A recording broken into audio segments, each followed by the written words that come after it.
They could be at desks in Hartford, Connecticut, Des Moines, Iowa, or Portland, Oregon. These people are in Atlanta, Georgia. 23rd floor, underwriting department, Life of Georgia, an insurance company. It's Monday morning, 7:45 a.m. The workday is beginning.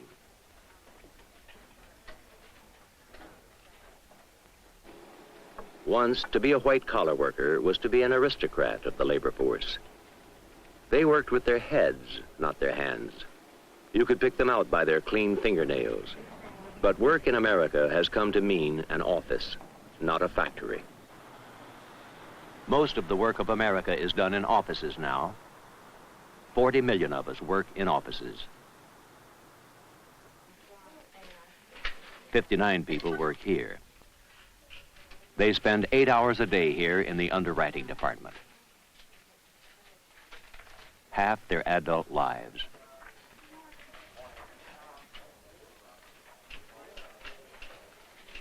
What they do here is decide whether the company should accept the insurance policies its agents sell. Jim York, senior underwriter. He worked in a Mr. Donut shop. He likes wearing a suit and tie to work now. Winnie Bray, underwriter. She left college when she got married. This is her first job. She's been here 5 years. For her, the job means independence. Gerald Paget is the boss. He has his own office, his own telephone, a Monet print on the wall. They believe in work, but most of them didn't choose the work they're doing. Many of them make less money than blue-collar workers, but most of them would not want to be blue-collar workers. They work at this job because it's clean, comfortable, and secure.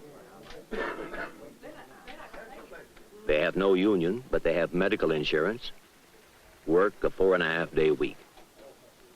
They have a company cafeteria where they can get lunch at half price.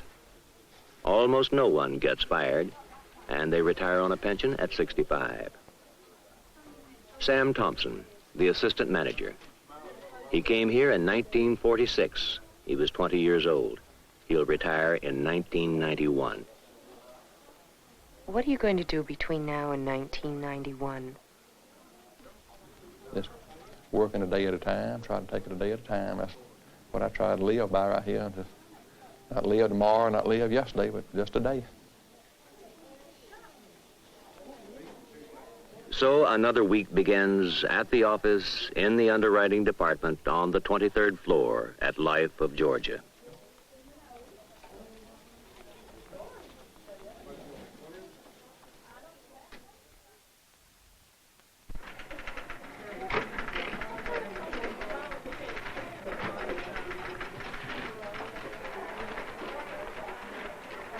Form 727 from Jim Kitchens. Jim Kitchens has been a trainee in the underwriting department at Life of Georgia for 6 months. That's all. When he was in college, he thought he'd like to be a doctor. Joe Chatham is Jim Kitchens' boss, chief underwriter for health insurance. In college, they told him he had an aptitude for science. He's been at Life of Georgia for 16 years. Tommy Rowe is another trainee. He wanted to be a social worker. But when he got out of the Army, he needed a job. He's been here 5 months. He respects Joe Chatham, but he'd like to be higher up in the company when he's Joe Chatham's age. How old are you, Joe? I'm 38. You retire at 65? At 65. This is the only place Joe Chatham has ever worked. When he retires in 27 years, he'll get a pension that's 57% of the salary he's been making. I think so. Looks like it. Good. You didn't pick it up the first time? No. Jim Kitchens makes $6,900 a year. When he becomes an underwriter, he may make between $9,000 and $12,000 a year. That's okay. One reason he did not go to medical school was that he and his girl, whom he met in high school, decided to get married. He quit college and went looking for a job. He found one at Life of Georgia. Joe Chatham sees in Jim Kitchens himself almost 2 decades ago. My wife's name is Barbara. We met in high school. We married when I was a senior in college. What happened to me then was that about a year and a half later, we had twins. The money that other couples might have used at that point to have, you know, new cars and better places to live. We had to use it for other purposes, but we got by. And I thought at one time that I would like to just give it all up and go to medical school, but there again, I guess the matter of security came in, and I had a family, and I just couldn't give it up.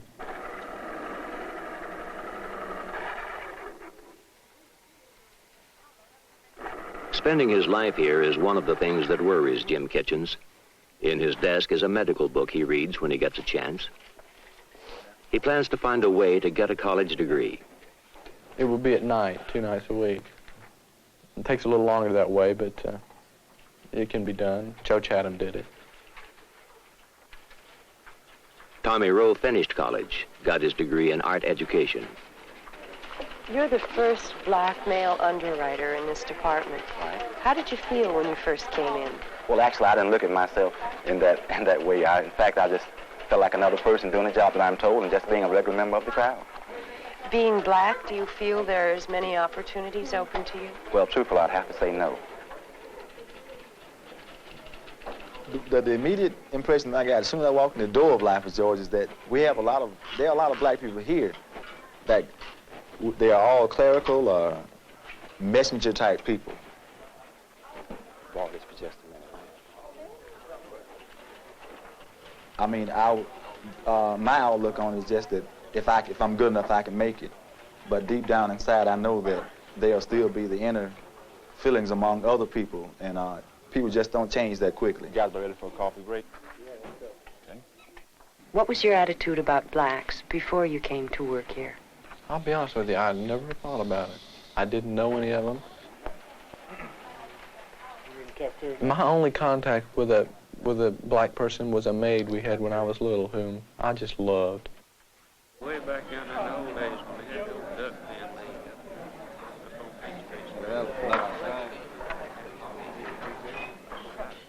And so when Tommy came, I was a little bit afraid of what would happen, how to talk to them, what would we talk about? When I first got here, Jim was about the first person I met, and right from then on, we just stuck together because we realized that we were in the same situation.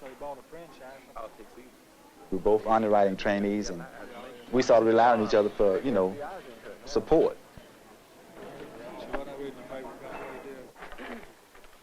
He's really the first black person I've ever had much to do with. And I think, all right, Friday, for instance, was the first day that he and I have ever eaten lunch together. Funniest one was we decided we'd have fried chicken. The lady there said, white meat or dark meat? And he said, white meat. And I said, dark meat. And he just went haywire. He thought that was the funniest thing in the world. I don't think we would ever be bosom buddies, but I think we care how the other one is. The person in the department Jim Kitchens and Tommy Rowe admire most and are most puzzled by is their boss, Joe Chatham. He knows more about underwriting and the underwriting business and insurance than probably anyone in the department. Really a good person. I mean, he's the kind of person who says he's a Christian, and he proves it day by day in the things that he does. He's very dedicated. He holds it together. Joe, as you look back, how do you feel about your past achievements in the company? Well, I guess generally I would say that I would have hoped to have been a little more successful at this point, but I guess I could have done worse. I feel sorry for Joe and the fact that maybe he hasn't pushed himself hard enough to get ahead. I guess he lacks a little bit of drive, but I guess that's what makes him Joe Chatham. Thank you, boy. At 4:30, this workday is over for Jim Kitchens and Tommy Rowe. Bye, Joe. Not good. They've worked for 8 hours together. They will separate when they leave the building.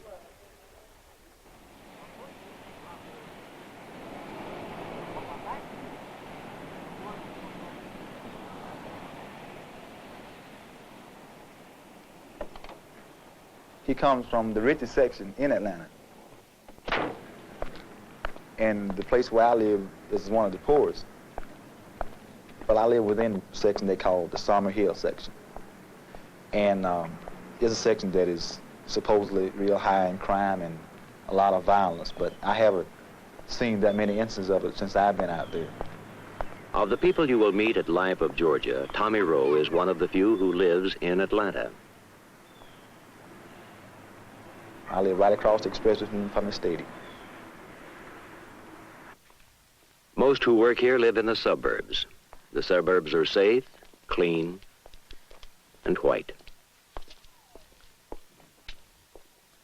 Her name is Emily O'Haron Kitchens. Okay. She's very set on having children and being a housewife. My wife's name is Patricia, and she's a school teacher. How's the day? Okay. It's good. How was your day, my man? Being married, I'm pretty sure, like everybody else, I want, well, first of all, I want security in any job that I have. I want to get the best type of home for my family. I hope that he does better and has more than I had when I came up. And well, most of all, I want him to be a man.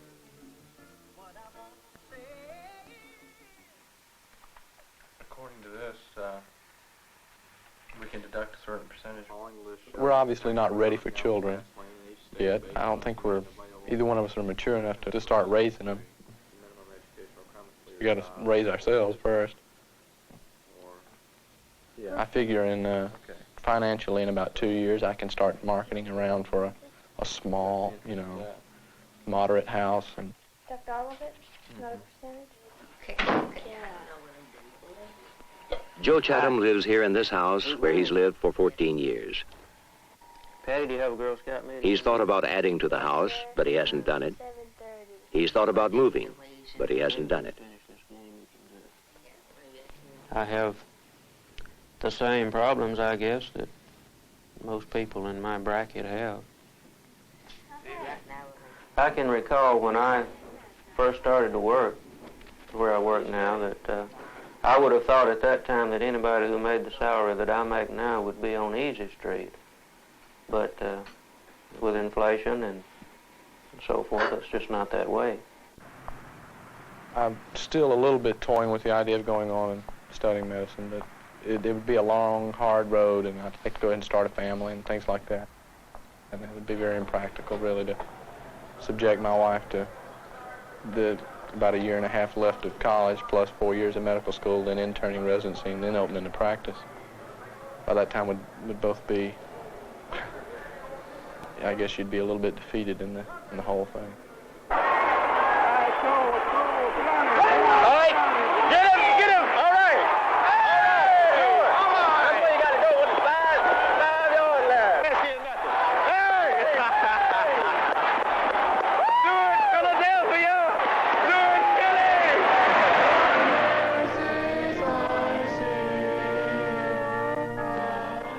I believe that I get more satisfaction from the work I do in the church than I do, perhaps, from my job.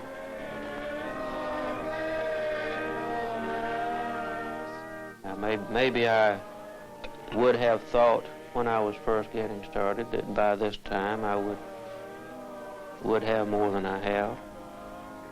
But I can also say that if you can't have everything you want and you can't be happy without everything you want, then you're a pretty miserable individual.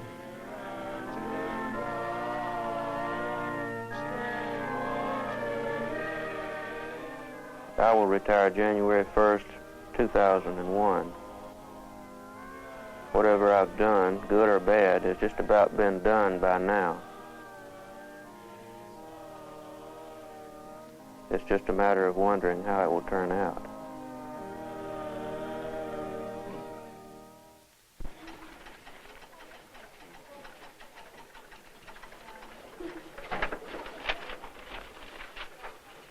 Of the 59 people in the underwriting department at Life of Georgia, 38 are women.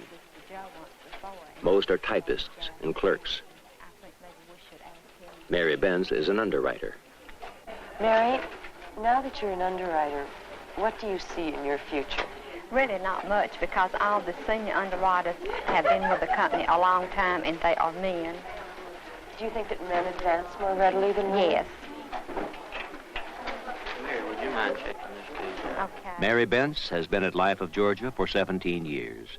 She's now an underwriter for health insurance policies under $5,000.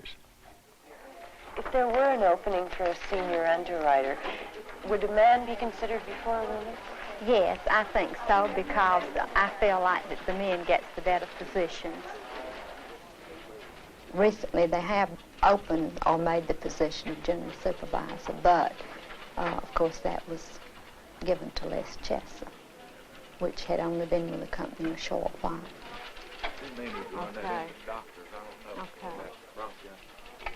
I would have liked the position to have been discussed with me. And then, if the salary had been more than what I'm making, or I would have had a better chance for advancement, then I would have liked the position. And I think with 17 years service, I should have been considered. Les, would you put this postponed on the terminal for me? Okay. Les Chesser, who got the job Mary Benz wanted, is 28. He's been at Life of Georgia for 4 years. We have 2 female supervisors in our department, but they're sort of lax and they can't control the people they have now. So as far as putting over a larger group of people, they knew they couldn't handle it. So I think they look to a man in this respect. I've heard that a woman will work better for a man. I don't know if that's true or not. Joyce, why did you give up your job as supervisor? I felt I couldn't handle the job. I felt that the girls needed a man supervisor where there wouldn't be so much jealousy. And the girls seemed to be in a position where I could hurt their feelings too easy. And I didn't want this to happen. I would be proud to have a woman as the manager on my floor. I think it would be great. Diane Thomas, who processes new business. There's just no way. Just take Les, for instance. He doesn't know any more than anybody else does. That's the whole thing.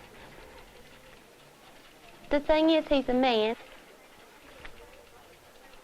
Les Chesser supervises 33 people. They all happen to be women. But we are trying to change this at the present. We're looking into a few men to handle some of the clerical positions around here. We call it clerical section now, clerical jobs, because of the women's liberation. We can't call them women's jobs anymore. They come to me with their family problems, their sex problems, work problems, anything in general, really. One of my girls comes to me and she tells me who she's been out with the night before and what they did in detail. What is your policy about dating girls in the office? Well, my policy is I don't date girls at Life of Georgia. I did this in Macon, where I worked before, and it didn't work out. They came back the next day and talked about everything we did, so I didn't like it.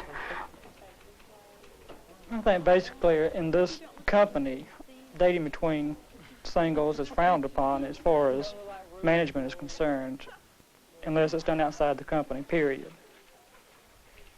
If you go with somebody, a lot of times, like, they won't have break or lunch, and if they have lunch with the person they're dating, they go outside the building to do it.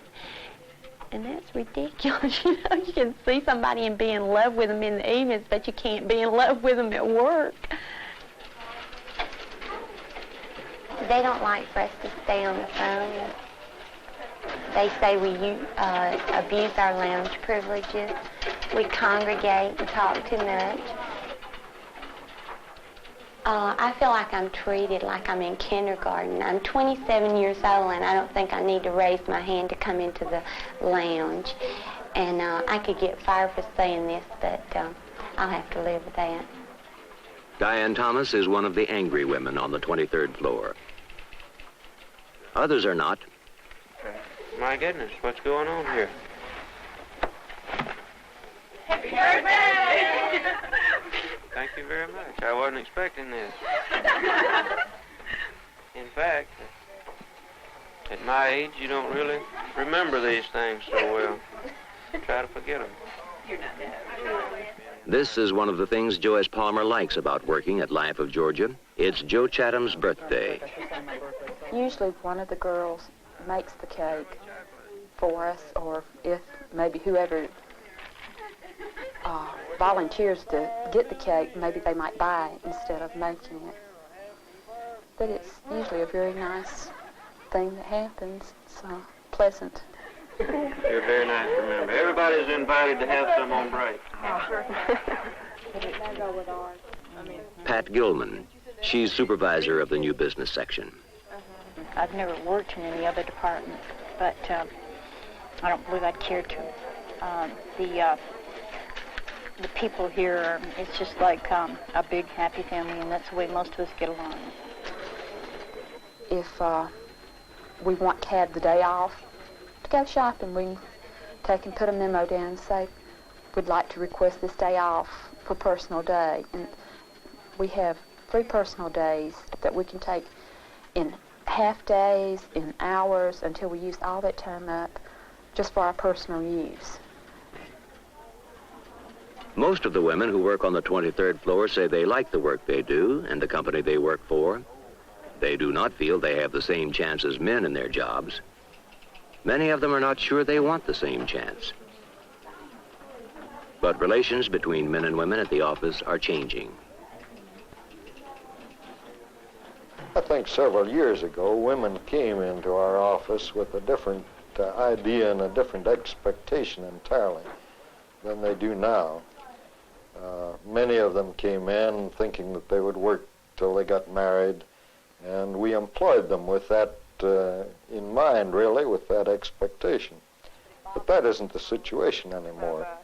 That's my bottle. Despite the changing atmosphere, most women in this office think of a career as second to having a home and a family. They think of their jobs in terms of security, not status. They plan to work until they get married, or to supplement their husband's income, or because life as a housewife and mother has become boring to them. How do you see your future in this company?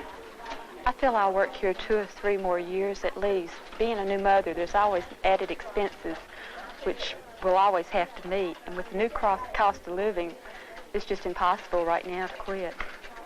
Well, we could live without me having to work, modestly, of course, but we wouldn't starve to death. But I'd rather work than stay at home. Linda Cooper, who supervises 4 typists.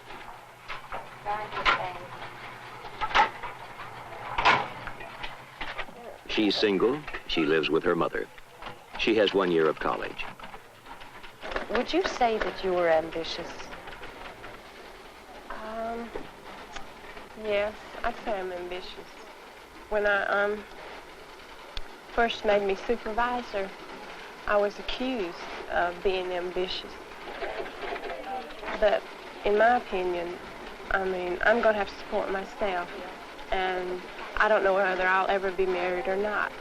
So I really have to depend on myself.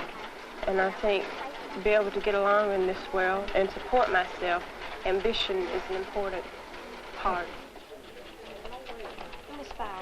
Linda Cooper and Mary Bentz belong to a new category of women who've come to Life of Georgia. They're women who may make a lifetime career of their work. They want to get ahead. They want good jobs. I feel that all over the South that the management positions has always been for the men, that they do not consider women for the management positions in businesses. And I think that they have women in the South that are just as capable as men if they were given the opportunity. What about women's lib? Well, I'm not too much for that with what little I know. But I do feel that if a woman is doing the same job that a man is, and she is sitting side by side, I feel like that she should have the same pay. Do you think many women in the company feel the same as you and as strongly as you? Yes, I do. Shoot it now. Oh, foul. All right, David, make it. Shoot. Attaboy, Chester. All right. Up again, Chester. On weekends, Gerald Paget is the coach of the Scott Boulevard Baptist Church basketball team. So that just gives him a shot. He made that. So we forget what we're doing. Use our heads now. Think, play calm ball, and we got it. I realize that we just finished another year, and there's certainly been a lot of pressure put on you. On weekdays, Gerald is the manager of the underwriting department at Life of Georgia. He got that job back in 1970 when he was 37 years old. He had had no underwriting experience. I would have much preferred somebody with an underwriting background, even if we would have had to hire some experienced manager from another company. Elmer Thomas. Thank you. He's been at Life of Georgia for 24 years. Now he's chief underwriter for life insurance. Reporting to a man who's never been an underwriter. The manager before Gerald Paget was Wendell Robinson, who was also an underwriter. But he didn't like the job. He didn't like what he had to do. You have to manipulate people. You have to occasionally take disciplinary action. And I found that these things bothered me tremendously. I would wake up at night thinking about them. Gerald is a real go-getter. He has some attributes which I don't have. If I'd had some of them, who knows, maybe I would still been in the position of manager. One morning, I think it was about 4 o'clock in the morning, I sat down at my breakfast table at home and wrote a letter to my superiors asking to be relieved as manager of the department. And I requested them to let me remain in the department as an underwriter, and they did this. Did Pat Gilman know? The people upstairs on the 27th floor knew that Gerald had never been an underwriter. We put it back on, though, I thought. But they made a decision about the kind of man they wanted for manager of the department. Yeah. Gerald had a record of being an organizer, a good administrator. We had a number of people who are good technical underwriters. And we felt this part of it could be carried on by those people. But at the moment, our greatest need was for a good administrator. Yellow lens glasses. I think that in the areas we expected him to be strong, he's been strong. He has had some little problem with personnel, and we knew this when we asked him to take the job. Certainly, I had some reservations about taking the job, and I knew I would have a lot to learn to try and gain the respect of a lot of people who perhaps were passed over for this job. I think there were certainly at least 2 or 3 of the senior underwriters that didn't particularly like the idea.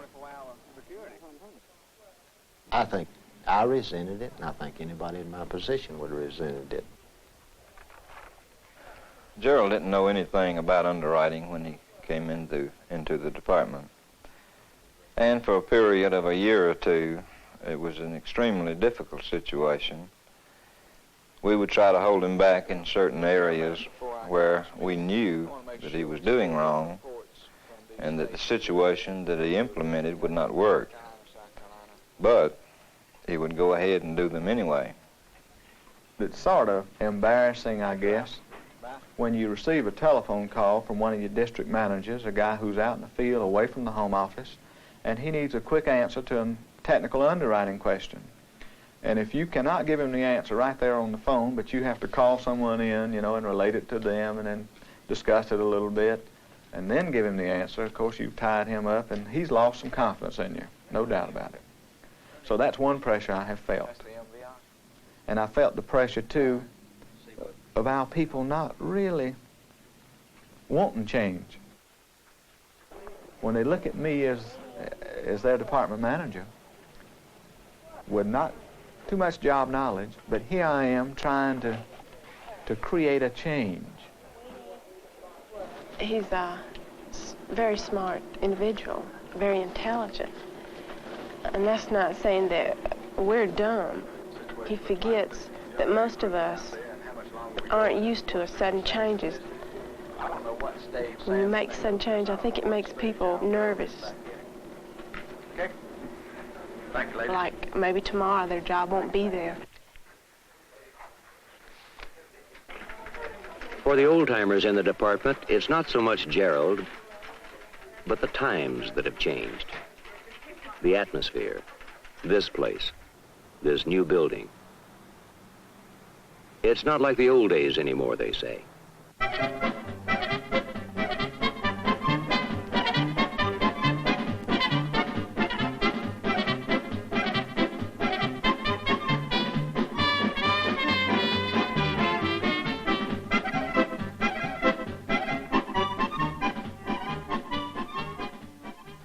There was a closer relationship between the people in the departments than there is over here. I like to drink coffee while I'm working, but we can't do it up here. Outside of the people on our floor, you lose contact with people in other departments. Gerald's day is filled with problems. They come in all sizes. The new computers don't work. An agent is upset because the underwriters turned down a policy he sold. People are using the 8 telephones on the floor too often for private conversations. The old apps. Are y'all seeing many of them in your team that you know of? Not hardly any that I know of. Usually they're counting back. Mike Weaver is an underwriter trainee. Gerald Paget, he's got the power. The management decisions of the whole department. The man with the power is the one you're always shooting for, or wanting to be like, or in his spot. He's got the power. Hey, Blaine. Upstairs, the 27th floor, where the real power is. The men who judge, Gerald Paget. Certain ages, marital status, occupations, so that we can eliminate part of these unnecessary motor vehicle records that we're getting. And we also have learned that the state of Georgia... It's up here that the decisions are made about Gerald that are crucial to his future. Do they give you any notion of how you're doing and what they think about your future? Or is that just a blank up there? No, actually, we know how we stand as far as job performance goes. How do you know? We're told.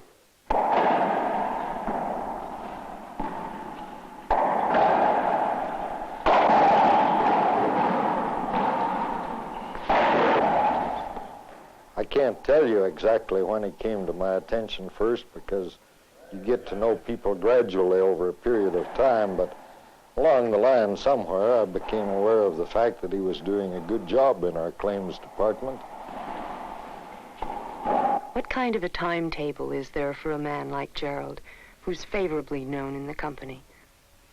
There isn't any.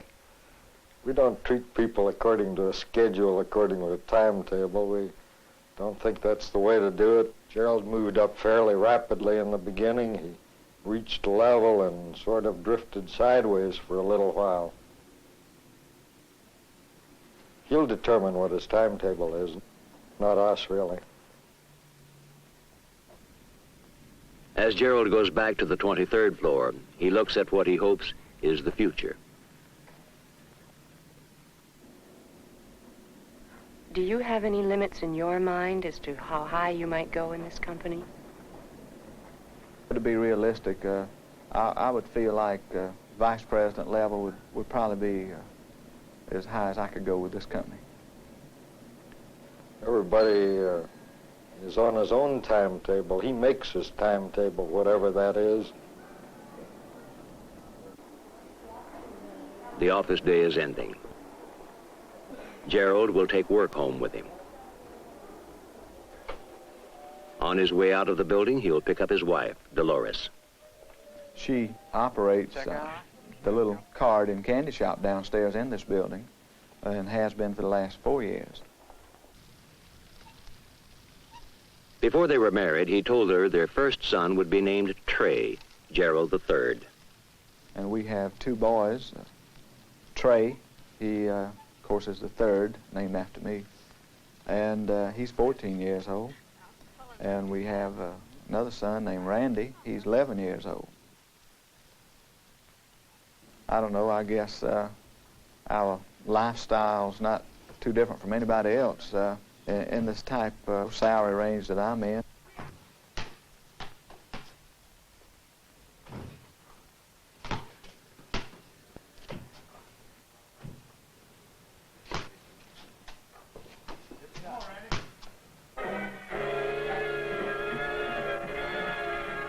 If you achieve the vice president level in the company, what would that mean to you? But certainly the income would be more, no doubt about that. There would be a great deal of prestige. You just feel more important, both to yourself, to your family, and to your company. And I can remember at the WPA, my daddy worked for them. He built bridges and drove dump trucks, and he could have took the easy way out, I'm sure, and went into the soup lines or perhaps got assistance some other way. He's always worked ever since he was a young boy. And my grandparents, too. They wanted to mount to something. They wanted to possess something, own something. And I feel like this was passed right on to my parents, and then from them to me.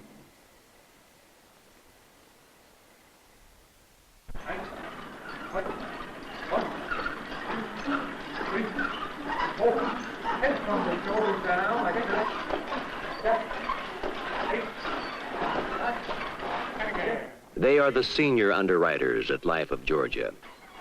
8, 9, 10, 11, from the middle, and 1. They see themselves as special people. We're not on an assembly line operation like the underwriters are. They think it takes 5 to 10 years to make a good underwriter. If they make a mistake, it will cost the company money. If they made too many mistakes, they would lose their jobs. See some of the goals that we first established at the beginning of this year and whether or not we achieve these. I think we can pretty much say that we got the new business issue system underway. Bill Overby sometimes feels they're not sufficiently appreciated. I think we should be looked upon as something special. We might not be equivalent to our actuaries, but I think definitely we should be equivalent to our computer operators or people like that. Some of all lines. Lester Bryant is also a senior underwriter. I think anybody with any ambition always feels like that they don't get ahead as fast as they feel like they should. And I'm no exception. I think anybody has to have a break to get ahead. Didn't you get a break? I don't think so.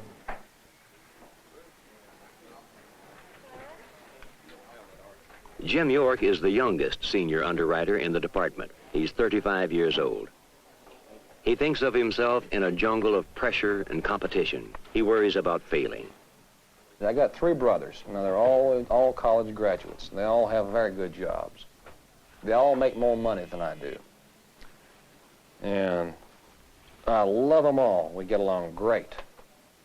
And I don't resent college graduates, but I do feel an inferiority because I've not been as successful as they have. Now, you know, and I want to prove that maybe if I just want to come right out and say, man, I want to prove that I'm as good as they are. I don't want to leave her now. You know I believe in her. For 2 years, Jim York has been promising his wife, Madeline, that he'd take her dancing. I love to dance. Like a lot of times, I'll come in the house and turn the radio on and dance by myself. She's a tiger. She is, she's a go-getter. She's real quick. Everything she does is quick. Thank you. He's 35 and I'm 25, and he has more of the old standard, and I'm kind of hip. He's trying to make me unhip. Jim York and Madeline, who works for a real estate company, are both unhip by some standards. They have very old-fashioned feelings about work, success, and what they want to make of their lives. But Madeline has a very modern feeling about her job. I like to work. I'll always work because I want to be a career woman along with being a mother, because one day my children will grow up and I won't have any more little babies, and it gives me something to do. I do a lot of rationalizing in my mind a lot of times, but nevertheless it still sticks in my mind that I'm not proud, real proud of the fact that for all practical purposes she has to work. How do you feel about what he just said? I resent it. I really resent it because it's not fair. It bothers me that he feels that way. It always has. He's always made me feel like a heel because he felt so bad about me working. Would it bother you if you made more money than he did? If I want to be honest, it would change the relationship. It would change the situation. What is your ambition for Jim in terms of his career? I didn't want him to be the president of Life of Georgia necessarily, but I don't want him to settle for second if he can get first. If in 10 years, through no fault of his own or lack of ambition, Jim were exactly where he is now, how would you feel? I would be a little resentful, a little sad that we couldn't have achieved more, and I would have my doubts towards Jim, and I think that would only be normal, that, you know, maybe Jim didn't try as hard as he could have. I believe that I can, if I work hard enough, and I sure plan on doing that. I think I certainly can become a chief underwriter. I just don't see any reason why I shouldn't. If you go through all those years and 20 years down the line, they say, hey, John Doe over here who came to the company just 5 years ago really has the qualifications more than you do. You just wasted 20 years of your life and didn't get to get promoted. Jim York knows that these are crucial years for him. Okay. A time when decisions will be made that will shape the rest of his life. And that these decisions will be made here in the office.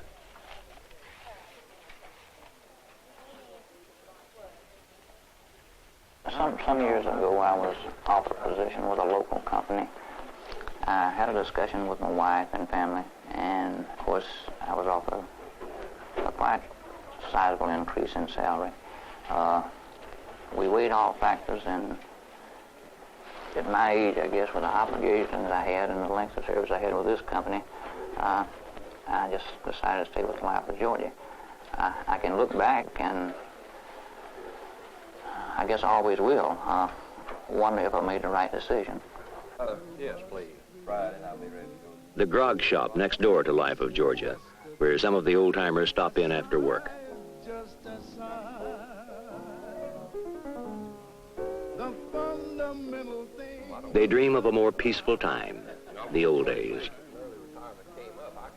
They talk about law and order, about permissiveness, about the breakdown of institutions they were brought up to believe in. On that you can rely. Watergate worries them. They don't trust the media.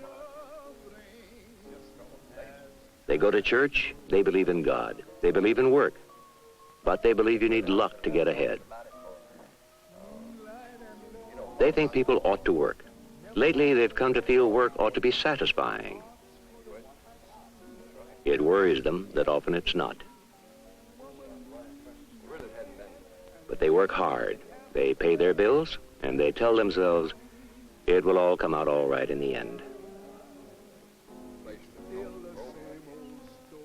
Ray Bardoff. He wanted to be in aviation. He wanted to be a lawyer. He's worked here almost 19 years. 7 years ago, he had a heart attack. He had to turn over the chief underwriter job to Joe Chatham.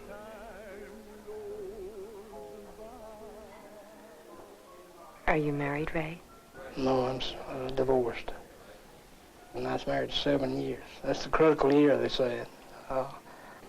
We just drifted apart and finally got a divorce. She wanted a child. That would probably kept the marriage together. Are you lonely? Yes, I get lonely. I don't say. All right, start over again, right here. How am I going to push you back, though? I mean. All right, 2 back. Just 2 straight steps back. All right, come on. Recently, Bill Overby and his wife, Carolyn, have been taking dancing lessons. Well, I didn't think I would enjoy dancing, but they offered this course at the Y, learning the different type dances, the rumba, tango, and the waltz. She likes to go probably more than I. Oh, you always go from the basic. Okay. Okay? Come on. What would I like to do when I retire? Well, first of all, I would like to accumulate enough within the next 10 or 15 years to possibly retire at an early age. I don't want to work till I'm 65. Kids will be grown then. I'd like to move to Florida, find a nice place, and just do what I please. Just like you walking. The dream of early retirement at 55 with enough money to live the way he wants. Will it happen? Or will Bill Overby spend the next 27 years at the same desk on the 23rd floor? I've seen lots of younger people who are just really eating their heart out to advance, to move. And if they make it, then more power to them. I'm real pleased for them. But in my case, I'm really glad that that was not the case with me.